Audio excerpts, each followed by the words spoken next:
Hello everyone, welcome back on our YouTube channel Global Immigration Services DEDBA. My name is Gurdeep Kaur. ਅੱਜ ਦੇ ਇਸ video lecture ਦੇ ਵਿੱਚ ਆਪਾਂ discuss ਕਰਾਂਗੇ ਪ੍ਰੈਜ਼ੈਂਟ ਕੰਟੀਨਿਊਅਸ ਟੈਂਸ ਜਿਹੜੀ ਕਿ ਇਹ ਪ੍ਰੈਜ਼ੈਂਟ ਟੈਂਸ ਦੀ ਸੈਕੰਡ ਸਬ ਟਾਈਪ। ਜੇ ਤੁਸੀਂ ਇਹਦੀ ਫਸਟ ਸਬ ਟਾਈਪ ਦੀ ਵੀਡੀਓ ਦੇਖਣਾ ਚਾਹੁੰਦੇ ਹੋ ਜਿਹਦੇ ਵਿੱਚ ਅਸੀਂ ਪ੍ਰੈਜ਼ੈਂਟ ਇੰਡੈਫਿਨਾਈਟ ਜਾਂ ਫਿਰ ਸਿੰਪਲ ਟੈਂਸ ਜਿਹਨੂੰ ਅਸੀਂ ਕਹਿੰਦੇ ਹਾਂ ਤਾਂ ਉਸ ਦਾ ਲਿੰਕ ਡਿਸਕ੍ਰਿਪਸ਼ਨ ਬਾਕਸ ਦੇ ਵਿੱਚ ਤੁਸੀਂ ਉਸ ਨੂੰ ਚੈੱਕ ਕਰ ਸਕਦੇ ਹੋ। ਪ੍ਰੈਜ਼ੈਂਟ ਕੰਟੀਨਿਊਅਸ ਟੈਂਸ ਅਸੀਂ ਕਿੰਨਾ ਕੇਸਿਸ ਦੇ ਵਿੱਚ ਯੂਜ਼ ਕਰਨਾ ਹੈ। जिसे यूज़ की गल करते हैं सब तो पहला असी उन्होंने एक्शनस के लिए यूज़ करांगे जिहड़े कि हुण हो रहे ने। जैसे इंग्लिश से डेफिनेशन करिए it is used for those actions that are happening now. ठीक है, नैक्सट यूज़ अपने कोल की आ गया longer actions in progress. When a longer action एक लंबा एक्शन है जिहड़ा की है प्रोग्रेस दे विच है। जिवें आपां एग्जाम्पल करिए कि कोई डॉक्टर बनने के लिए पढ़ाई कर रही है या फिर आप कहिए कि वो एग्जाम नू पास करन लई तैयारी कर रही है। ये की सीगा लॉन्गर एक्शन जिहड़ा हैगा सीगा प्रोग्रेस दे विच सीगा। फस्ट डेफिनेशन जिहड़ी आपां कीती सी कि एक्शन इज़ हैपनिंग नाउ। जिवें हुण जिहड़ा एक्शन है इस वक्त हो रहा है। जिवें आपां कही मैं तुहानू इंग्लिश पढ़ा रही हाँ, I am teaching you English, या फिर तुसीं इंग्लिश पढ़ रहे हो तो ये एक्शन जिहड़ा हैगा हुण हो रहा है। जे अपन दी पहचान की गल करते हैं इन्हां दे विच पंजाबी दे सेंटेंसिस दे पिछे अपने कोल की लगूगा रहा है, रही है, रहे हन। पिछे हमेशा की आऊगा रहा है, रही है, रहे हन।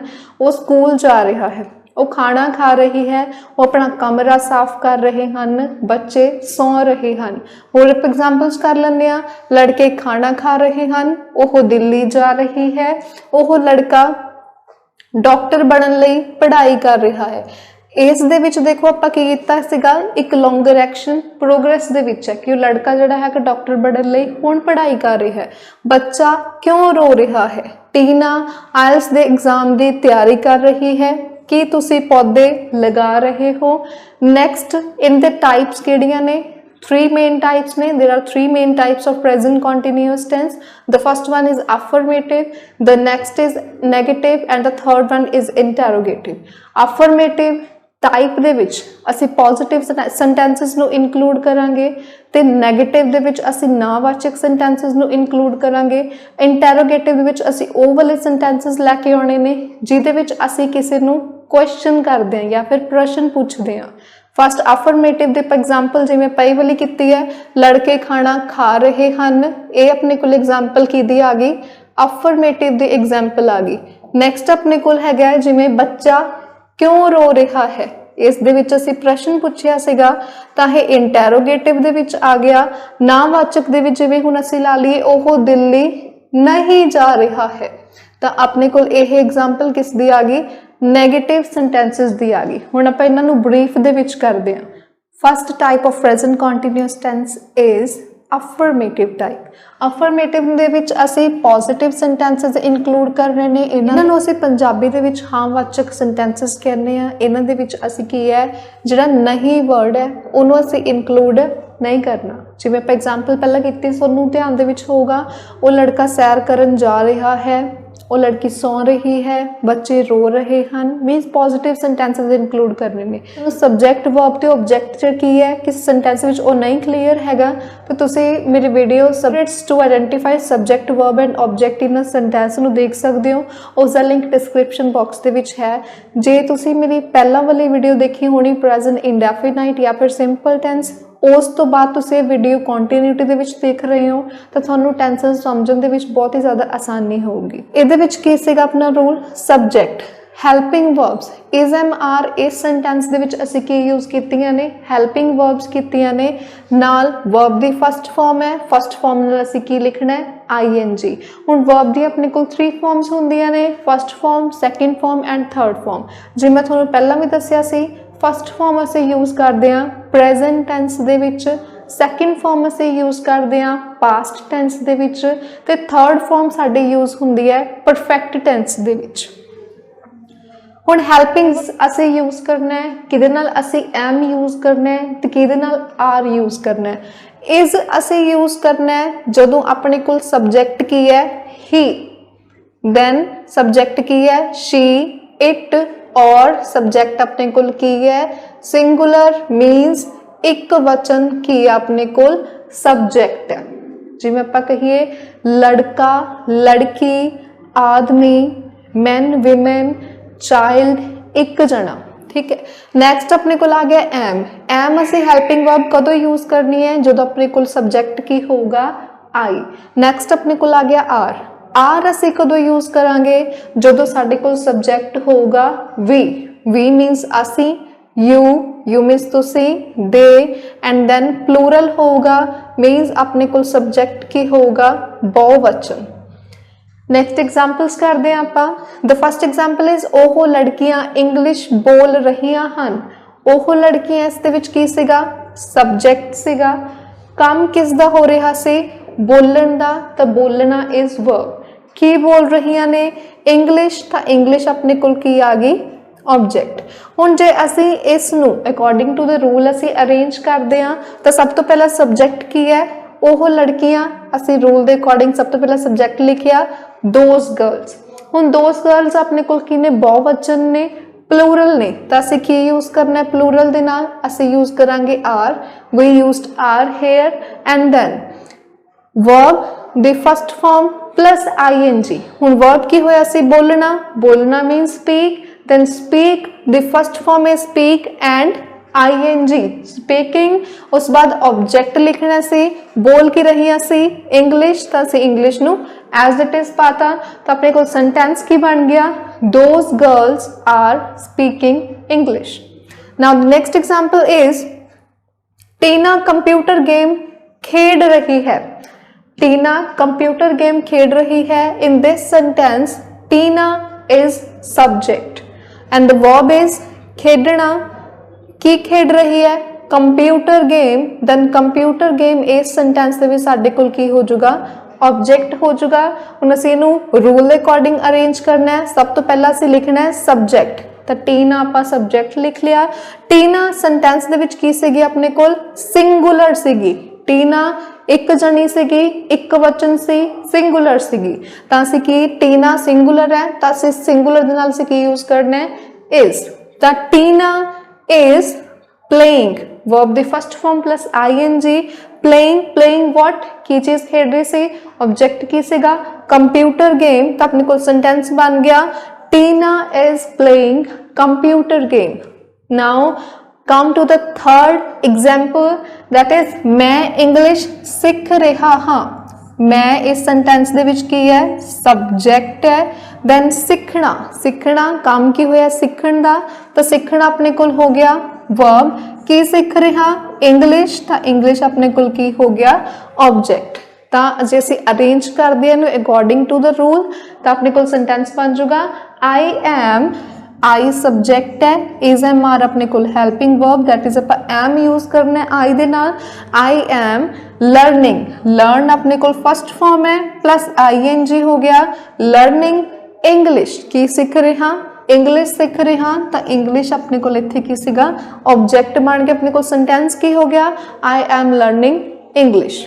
नाउ थर्ड जिहड़ी अपने कोल एग्जाम्पल है वो अपने एग्जाम की तैयारी कर रही है। ਇਹਦੇ ਵਿੱਚ ਕੀ ਸੀਗਾ ਉਹ ਆਪਣੇ एग्जाम ਦੀ ਤਿਆਰੀ ਕਰ ਰਹੀ ਹੈ।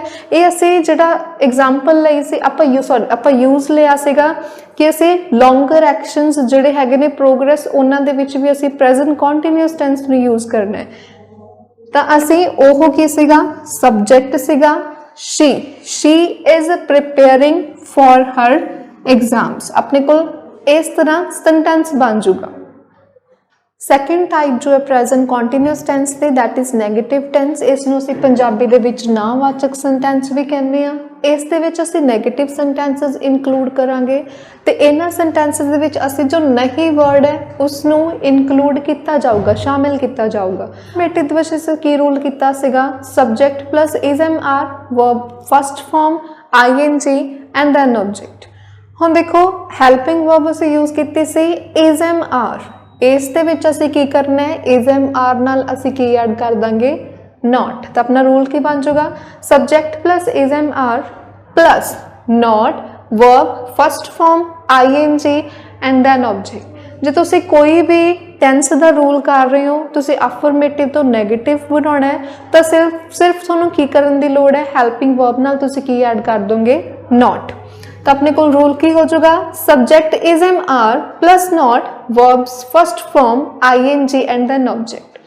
इज एम आर जिहड़ा हैगा सेम यूजेज रहूगी, इज नूं असीं यूज करांगे जो तुहाडे साडे कोल सब्जेक्ट की होगा he she it and singular.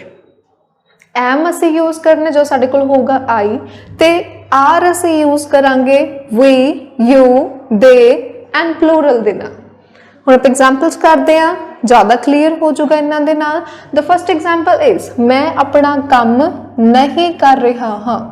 इस दे विच मैं सीगा सब्जेक्ट ते उस तो बाद एक्शन किस चीज़ दा होया, करन दा होया एक्शन, ता करना अपने कोल हो गया वर्ब। हुण की नहीं कर रहा अपना काम, ता अपना काम in this sentence is object. Then if we arrange the subject verb and object according to the rule, तो अपने कोल सेंटेंस की होगा I am not doing my work। हुण I इस दे विच असीं सब्जेक्ट पाया, am हेल्पिंग वर्ब सब्जेक्ट लिखना पहला, then helping verb is am are असी एम यूज किया, देन इज एम आर नाल लिखना हैगा नॉट, ते उस तो बाद वर्ब दी फर्स्ट फॉर्म वर्ब अपने कोल सीगा करना, तो डूइंग आ गया, की नहीं कर रहा my work that is object. Next example is Ram किताब नहीं पढ़ रहा है। इस दे विच राम सीगा सब्जेक्ट, देन पढ़ना इज वर्ब, किताब ऑब्जेक्ट। देन जे असीं अरेंज करांगे टू द रूल स्ट्रक्चर या फिर according to the tense structure, तो साडे कोल की बन जाऊगा that is Ram is not reading book. Third example is ओह डॉक्टर बनने लई पढ़ाई नहीं कर रही है, अपने कोल बन जाऊगा she is not studying to become a doctor. The fourth example is लड़के फुटबॉल नहीं खेड रहे हैं, कि यह एक्शन जिहड़ा हैगा हुण नहीं हो रहा है, तो अपने को सेंटेंस बन जाऊगा boys are not playing football. Third type present continuous दी है इंटैरोगेटिव टेंस। इसनूं असीं पंजाबी दे विच प्रश्नवाचक सेंटेंस कहने आ, ते इन्हां दे लास्ट दे विच साडे कोल जिहड़ा क्वेश्चन मार्क है वो लग्या होगा। इंटैरोगेटिव सेंटेंसेस दे विच दो रूल्स जिहड़े हैगे ने यूज करते हैं। जिहड़ा फर्स्ट रूल है वो असीं करदे आ उन्हां सेंटेंसेस दे लई जिन्हां दे स्टार्टिंग दे विच अपने कोल की लग्या हुंदा है, जिवें कि तुसी खाना खा रहे हो, तुसी सैर करन जा रहे हो, कि लड़के सौ रहे हैं। इन्हां सेंटेंसेस दे विच सब तो पहला आपां की लिखना है, रूल दे विच असीं यूज करांगे इज एम आर। तो रूल अपने को की हो जाएगा is am are plus subject verb दी first form ING, then object and then question mark. Next जिहड़ा अपने को रूल आ जाता है ये उन्हां सेंटेंसेस दे लई है जिहदे विच असीं WH वर्ड्स जिहड़े हैगे ने स्टार्टिंग दे विच यूज करदे हां। हुण WH वर्ड अपने कोल किहड़े कैटेगरी दे विच आ जांदे ने, वो सारे वर्ड्स ने जिवें what, when, where, who, why, whom, how. जिवें तुसी की कर रहे हो, जिवें अपने कोल सेंटेंस जिवें तुसी क्यों रो रहे हो, इस दे विच स्टार्टिंग दे विच असी की ऐड नहीं किया, पर असी क्वेश्चन पूछे क्यों कह के तुसी क्यों रो रहे हो, पिछे अपने कोल इस दे विच की आया सी क्वेश्चन मार्क आया। WH वर्ड का फिर अपने को रूल की हो जाएगा, the rule will be WH word starting दे विच असीं की करांगे WH वर्ड लिखांगे, then is am are, then subject verb दी first form plus ING plus object and question mark. Examples करते हैं। द फर्स्ट एग्जाम्पल इज कि बच्चा सौ रहा है। हुण इस दे स्टार्टिंग दे विच असीं की लिखिया कि बच्चा सौ रहा है, असीं किहड़ा रूल यूज करना है, फर्स्ट वाला जिहड़ा हैगा असीं यूज करांगे that is the child sleeping. Is अपने कोल हेल्पिंग वर्ब आ गई, चाइल्ड या फिर द चाइल्ड जिहड़ा बच्चा अपने कोले सब्जेक्ट सीगा, सब तो पहला असीं हेल्पिंग वर्ब यूज कीती, दैन सब्जेक्ट, दैन वर्ब दी फर्स्ट फॉर्म प्लस ING। हुण इस सेंटेंस दे विच ऑब्जेक्ट जिहड़ा हैगा वो नहीं सीगा, तो ऑब्जेक्ट असीं नहीं लिखिया। द नेक्स्ट एग्जाम्पल इज ओह क्यों पढ़ रही है। इस दे विच अपने कोल की सीगा, असीं क्वेश्चन पूछिया पर स्टार्टिंग दे विच की जिहड़ा असीं नहीं ऐड कीता। ठीक है, WH वर्ड का रूल है जिहड़ा इस सेंटेंस दे विच यूज होगा, तो अपने कोल सेंटेंस की बन जाऊगा वाई। हुण ਜਿਹੜਾ ਆਪਣੇ ਕੋਲ ਕਿਉਂ ਸੀਗਾ, ਕਿਉਂ ਦੀ ਇੰਗਲਿਸ਼ ਕੀ ਹੈ ਵਾਈ, ਤਾਂ WH ਵਰਡ ਦੀ ਜਿਹੜਾ ਹੈਗਾ ਆਪਣੇ ਕੋਲ ਸਟਾਰਟਿੰਗ ਦੇ ਵਿੱਚ ਇਨਕਲੂਡ ਹੋ ਜਾਊਗਾ। ਦੈਨ ਅਸੀਂ ਯੂਜ਼ ਕਰਨੀ ਹੈ helping verb, Y is Shri studying, then question mark। now the third example is Priya ਕਿੱਥੇ ਜਾ ਰਹੀ ਹੈ। ਇਸ ਦੇ ਵਿੱਚ ਵੀ ਆਪਾਂ ਕੀ ਸੀਗਾ, ਆਪਾਂ ਸਟਾਰਟਿੰਗ ਦੇ ਵਿੱਚ ਕੀ ਐਡ ਨਹੀਂ ਕੀਤਾ, ਅਸੀਂ ਪ੍ਰਸ਼ਨ ਪੁੱਛਿਆ ਤਾਂ ਆਪਣੇ ਕੋਲ ਕਿਹੜਾ ਰੂਲ ਯੂਜ਼ ਹੋਊਗਾ, ਅਸੀਂ ਯੂਜ਼ ਕਰਾਂਗੇ ਸੈਕੰਡ ਰੂਲ। ਤਾਂ ਆਪਣੇ ਕੋਲ ਸੈਂਟੈਂਸ ਕੀ ਬਣ ਜਾਊਗਾ, where is Priya going. Now the last example ਇਹ ਤੁਸੀਂ ਬਾਜ਼ਾਰ ਨਹੀਂ ਜਾ ਰਹੇ ਹੋ। ਹੁਣ ਇਸ ਸੈਂਟੈਂਸ ਨੂੰ ਗੱਲ ਸਮਝਿਓ, ਇਹਦੇ ਵਿੱਚ ਅਸੀਂ ਸਟਾਰਟਿੰਗ ਦੇ ਵਿੱਚ ਕੀ ਯੂਜ਼ ਕੀਤਾ ਹੈ, ਪਲੱਸ ਇਸ ਸੈਂਟੈਂਸ ਦੇ ਵਿੱਚ ਅਸੀਂ ਨਹੀਂ ਵੀ ਯੂਜ਼ ਕੀਤਾ ਹੈ। ਇਹ ਸੈਂਟੈਂਸ ਦੇ ਆਪਣੇ ਕੋਲ ਕੈਟੇਗਰੀ ਕਿਹੜੀ ਹੈ, ਦੈਟ ਇਜ਼ ਇੰਟਰੋਗੇਟਿਵ ਨੈਗੇਟਿਵ। ਠੀਕ ਹੈ, ਹੁਣ ਇਹਨਾਂ ਸੈਂਟੈਂਸਸ ਦੇ ਵਿੱਚ ਅਸੀਂ ਸਭ ਤੋਂ ਪਹਿਲਾਂ ਇਹੀ ਵਾਲਾ ਜਿਹੜਾ ਹੈਗਾ ਰੂਲ ਯੂਜ਼ ਕਰਨਾ ਹੈ। ਇਸ ਦੇ ਵਿੱਚ ਸਭ ਤੋਂ ਪਹਿਲਾਂ ਯੂਜ਼ ਕਰਨੀ ਹੈ ਹੈਲਪਿੰਗ ਵਰਬ, ਹੈਲਪਿੰਗ ਵਰਬ ਅਸੀਂ ਆਰ ਯੂਜ਼ ਕਰਾਂਗੇ। ਨੈਕਸਟ ਇਜ਼ ਸਬਜੈਕਟ, ਯੂ ਆਪਣੇ ਕੋਲ ਕੀ ਹੈ ਸਬਜੈਕਟ ਹੈ, ਤੇ ਸਬਜੈਕਟ ਦੇ ਨਾਲ ਅਸੀਂ ਕੀ ਯੂਜ਼ ਕਰਨਾ ਹੈ not, are you not. Then ਕੰਮ ਕੀ ਹੋਇਆ ਸੀ ਜਾਣਾ, ਦੈਟ ਇਜ਼ ਗੋਇੰਗ, ਕਿੱਥੇ ਬਾਜ਼ਾਰ, ਟੂ ਮਾਰਕੀਟ। ਕਿ ਤੁਹਾਨੂੰ प्रेजेंट कॉन्टीन्यूअस टेंस जो है वो क्लीयर हो गया होगा। किसी भी तरह के डाउट के लिए तुसी मैनू कमेंट सैक्शन दे विच कमेंट करके कोई भी क्वेश्चन पूछ सकते हो। मेरी वीडियो पसंद आती है तो please hit the bell icon and subscribe our channel, ताकि तुसी इंग्लिश ग्रामर नू जे सीखना चाहते हो उस नाल रिलेटेड तुसी होर वीडियोज़ भी देख सको। Thanks for watching.